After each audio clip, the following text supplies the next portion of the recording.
بسم اللہ الرحمن الرحیم۔ اردو تقریر یوم عاشوراء اور واقعہ کربلا۔ الحمدللہ نحمدہ و نصلی علی رسولہ الکریم۔ محترم سامعین، آج ہم یوم عاشوراء اور واقعہ کربلا کے عظیم پیغام پر بات کرنے کے لیے یہاں جمع ہوئے ہیں۔ یوم عاشوراء یعنی محرم کی 10ویں تاریخ اسلام کی تاریخ میں ایک عظیم دن ہے۔ اسی دن حضرت امام حسین رضی اللہ تعالیٰ عنہ نواسہ رسول صلی اللہ علیہ وآلہ آلہ وصحبہ وسلم نے دین اسلام کی بقا کے لیے کربلا کے میدان میں عظیم قربانی دی۔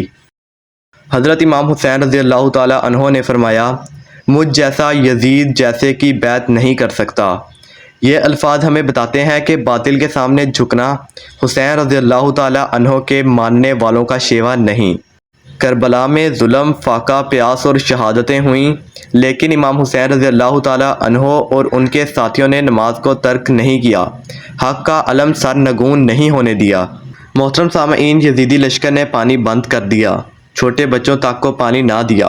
حضرت علی اصغر رضی اللہ تعالیٰ عنہ پیاس کی شدت سے تڑپ گئے، مگر امام حسین رضی اللہ تعالیٰ عنہ نے اللہ کی رضا کے لیے صبر کیا۔ حضرت زینب رضی اللہ تعالیٰ عنہا نے بھی کربلا کے بعد صبر و حوصلے کا درس دیا۔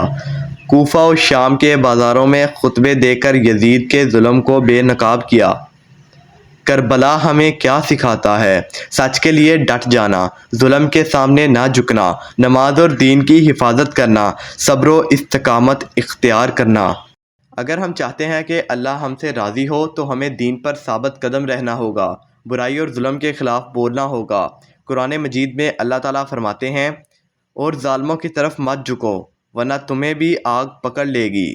اسی لیے کربلا ہمیں ظلم کے خلاف کھڑا ہونے کا سبق دیتا ہے۔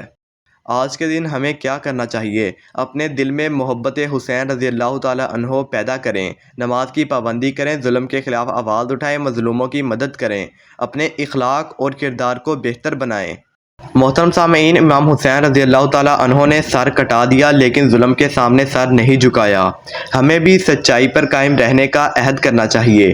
یہی یوم عاشوراء کا اصل پیغام ہے۔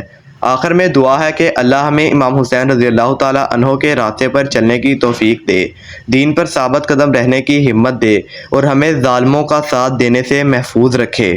شکریہ۔